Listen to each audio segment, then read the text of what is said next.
नमस्कार दोस्तों, मैं दीपक यादव राजस्थान पुलिस। आज की इस वीडियो में आपका स्वागत करता हूं। दोस्तों, काफी दिनों से मैं बिजी भी चल रहा था। अब मेरी पोस्टिंग भी हो चुकी है थाने में, तो इस हिसाब से मुझे टाइम भी नहीं मिल पा रहा है और पिछले कुछ टाइम से मैं एक्सरसाइज की वीडियो नहीं डाल रहा हूं। तो आज मैं दोस्तों हेमिस्ट्रिक के ऊपर वीडियो डालूंगा, क्योंकि लगभग 90 से 80% तक सर्जरी जो है वो हेमिस्ट्रिक ग्राफ्ट से होती है एसीएल की। तो उसके बाद अगर हम पूरा अच्छा रिहेब भी कर लेते हैं, नहीं फिर भी हमारी हेमिस्ट्रिक में वीकनेस हो जाती है। और रनिंग के अंदर अगर आप स्प्रिंटिंग करते हैं और हाई स्पोर्ट्स एक्टिविटी अगर आपकी है, तो आपको हेमिस्ट्रिक की बहुत ज्यादा दोस्तों यूज पड़ती है। अगर हेमिस्ट्रिक को हमको स्ट्रॉन्ग करना है तो वो शुरुआत से ही धीरे धीरे एक्सरसाइज का लेवल बढ़ाते जाना है। तो मैं आपको आज हेमिस्ट्रिक की 9 से 10 एक्सरसाइज बताऊंगा, जो आप घर पे बैठे आराम से कर सकते हैं। उसके लिए आपको ज्यादा इक्विपमेंट की जरूरत नहीं पड़ती है। तो एंकल वेट की और उसके अलावा इस बैंड की, रेजिस्टेंस बैंड की और ये आपका फोम रोलर, इन 3 चीजों की जरूरत पड़ेगी। तो दोस्तों हम फर्स्ट एक्सरसाइज अब शुरू करते हैं।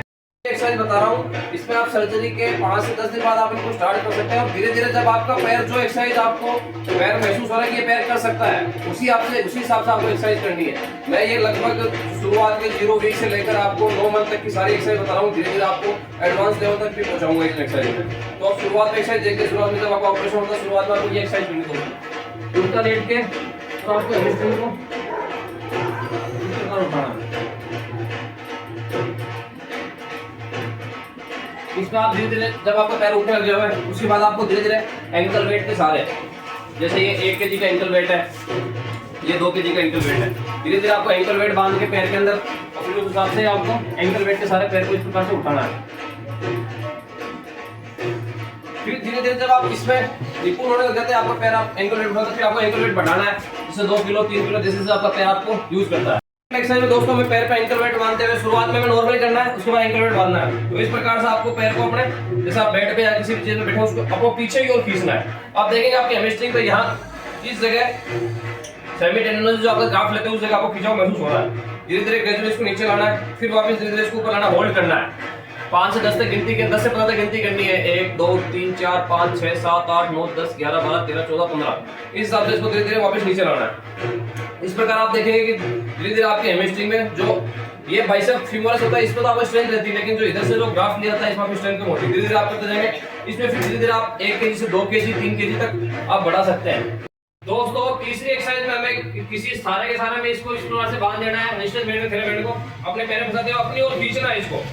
1 2 3 4 5 6 7 8 9 10 11 12 13 14 15, इस प्रकार से होल्ड करना है। फिर धीरे धीरे आगे जाना, फिर इस प्रकार से होल्ड करना है, फिर गिनती करनी है 15 से 20 बार, फिर इसको वापस होल्ड करना है, फिर इस प्रकार खींचना है, फिर इस प्रकार से आपको छोड़ना है। इसमें दोस्तों आप अपने वेट के हिसाब, जैसे धीरे आपकी स्ट्रेंथ बढ़ती है, आप रेजिस्टेंस बैंड को आप बढ़ा सकते हैं। ये मेरे पास 7 से 15 kg वाला रेजिस्टेंस बैंड है। इसके अलावा फिर आप इससे हेवी भी ले सकते हैं। धीरे धीरे आपकी स्ट्रेंथ के अनुसार आपको काम करना है। सारे रेजिस्टेंस बैंड थेरेबैंड को इस प्रकार फंसाते हुए मैंने डबल कर रखा है, मेरी स्ट्रेंथ बढ़ चुकी है, इसलिए आपको शुरुआत में कम वेट से करना है। उस प्रकार से आपको हेमिस्ट्रिक कर्ल करनी है। धीरे धीरे खींचना, फिर धीरे धीरे होल्ड करने की कोशिश करें, उसके बाद धीरे धीरे इसको पीछे जाने दें, फिर होल्ड करने की कोशिश करें, फिर धीरे धीरे इसको पीछे जाने की कोशिश करें, फिर होल्ड करने की कोशिश करें, फिर धीरे धीरे इसको पीछे जाने की कोशिश करें, फिर होल्ड करने की कोशिश करें, फिर धीरे धीरे इसको पीछे जाने की कोशिश करें। इस प्रकार आपकी ये चौथी एक्सरसाइज कंप्लीट होती है। दोस्तों 5वीं एक्सरसाइज में हमें इस प्रकार से एंकल वेट को हमारे पैर में बांध रखना है। उस पर किसी सहारे को पकड़ते हुए इस प्रकार आपके पैर को आपको ऊपर उठाना है। 1 2 3 4 5 6 7 8 9 10 11 12 13 14 15, इस प्रकार धीरे धीरे इसको नीचे लाना है। उसी प्रकार वापस उठाते हुए होल्ड करना है, फिर 15 से 20 तक की गिनती करनी, फिर इसे नीचे ले जाना है, फिर वापस उठाना है, फिर होल्ड करना है, फिर नीचे ले जाना है। इस प्रकार आपको धीरे धीरे आप एंकल वेट के हिसाब से अपना वेट बढ़ाते रहे, उसको दोनों पैरों से करनी है। तो ये आपकी 5वीं एक्सरसाइज कंप्लीट होती है। 6th एक्सरसाइज में भी इस प्रकार लेट जाना है और किसी चिकनी सतह पर या फिर किसी आप कपड़े को या किसी इस तरह का का यूज ले सकते हैं। इस प्रकार आपके हिप्स को ऊपर उठाते हुए और आपके पंजों को ऊपर उठाते हुए एडी के सहारे सिर्फ आपको अपने पैरों को स्लाइड करना है। इसमें ध्यान रखें आपका पैर ये जो नीचे लोअर बॉडी है टच नहीं हुई, देखिए मेरा गैप आ रहा नीचे, इस प्रकार से। फिर इसको वापस अपने ओर खींचना है, फिर इस प्रकार आप इसको ले जाना है, टच नहीं होना, फिर वापस खींचना है, फिर नीचे ले जाना है, फिर वापस ऊपर लाना है। इस प्रकार आपको उठाते हुए इस प्रकार देखेंगे आपके हेमिस्ट्रिक में काफी अच्छा पंप आना शुरू हो गया। इसके बाद इसी के पार्ट में आपको ये डबल पैर से हुई थी, फिर सिंगल पैर से करना है। इसी को धीरे धीरे आपको स्ट्रेंथ के अकॉर्डिंग करनी दोस्तों, जैसे आपका पैर आपको अलाउ करो सब एक्सरसाइज करनी है। इसमें आपको एक पैर को हवा में रखते हुए आपने इसको उठाया और फिर आप पैर को इससे नीचे लगे, फिर वापस आपने खींचा। इसमें आपको दोस्तों ज्यादा ताकत लगानी पड़ेगी, ये पूरी हैमस्ट्रिंग डोमिनेटेड एक्सरसाइज है। इस प्रकार शुरुआत में आपको कमजोरी महसूस हो सकती है, लेकिन धीरे धीरे आप प्रैक्टिस करेंगे तो आपकी हैमस्ट्रिंग काफी हद तक मजबूत हो जाएगी। दोस्तों मैं इस प्रकार से कोई टेबल हो या बैग हो, मेरे पास बेड है, तो इसमें हमें इस प्रकार से लेट के हमारी टांगे हमने इस प्रकार यूं रख ली। उसके बाद हमें हमारे हाथ नीचे रखते हुए इस प्रकार से टांगों को दम पे उठना है, होल्ड करना है, फिर नीचे आना है, फिर उठना है, फिर होल्ड करना है, फिर नीचे आना है, फिर उठना है, होल्ड करना है, नीचे आना है। इस प्रकार से आपको दोनों पैरों से करनी, फिर धीरे धीरे आपकी स्ट्रेंथ बढ़ती जाती है, तो फिर आपको सिंगल पैर से इस प्रकार से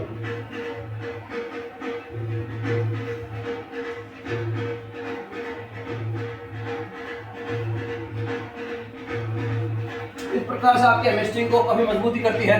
ये 7th एक्सरसाइज। इस प्रकार से पोजीशन बनानी है।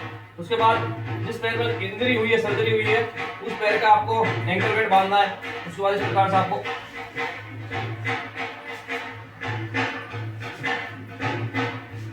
ये भी आपके हैमस्ट्रिंग को काफी अच्छा पंप देती है। इसके आपको अच्छे खासे रेपिटेशंस करने हैं।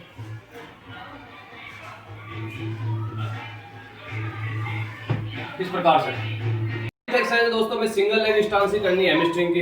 इसमें इस प्रकार जैसा अभी मेरा इंजर्ड पैर है, मैं इसको बिल्कुल सीधा रखते हुए अब मेरे हाथ में वेट लेना है। जैसे 1 या 2 लीटर की बोतल हो घर पे, बाकी तो अगर आप जिम में जाते हो डंबल ले सकते हैं। इस प्रकार आपको लेना है डंबल को, इस प्रकार से यूं, फिर इसको आगे की तरफ यूं प्रेस करना है, फिर धीरे धीरे लाना है और फिर यूं पूरा उठना है।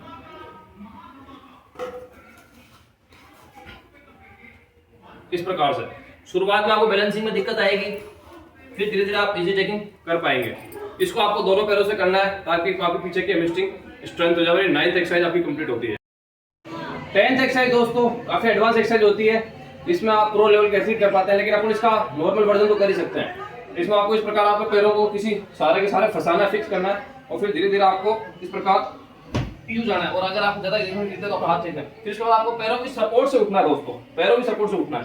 जैसे मैं यूं गिरा हूं, उसके बाद धीरे धीरे पैरों की सपोर्ट से, ये देखिए यहाँ से मैं पैरों की सपोर्ट से उठा हूं, तो ये आपकी हैमस्ट्रिंग को काफी अच्छा पंप देती है। तो ये आपकी 10th एक्सरसाइज थी। ये जितनी भी एक्सरसाइज बताता हूँ दोस्तों, उसमें हो सकता है आपकी हैमस्ट्रिंग में हल्का फुल्का आपको खिंचाव महसूस हो या टेंडन में आपको स्टिफनेस महसूस हो, तो उसको रिलीज करने के लिए हमारे पास फोम रोलर है।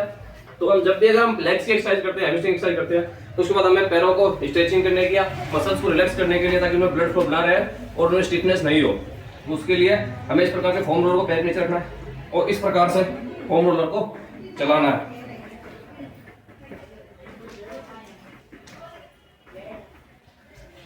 तो इस प्रकार से आपकी हैमस्ट्रिंग की स्टिफनेस खत्म होती है और आप लगभग हैमस्ट्रिंग में काफी अच्छी स्ट्रेंथ महसूस कर पाते हैं। और लगभग सर्जरी के साल भर बाद आप अच्छे खासे स्पोर्ट्स को खेल सकते हैं, तो कोई दिक्कत नहीं होगी आपको। पर आपको मेहनत पूरी रेगुलर करनी पड़ेगी दोस्तों। एसीएल सर्जरी में सर्जरी जितनी इंपॉर्टेंट है, उतनी ही उससे कहीं ज्यादा इंपॉर्टेंट आपकी एक्सरसाइज है।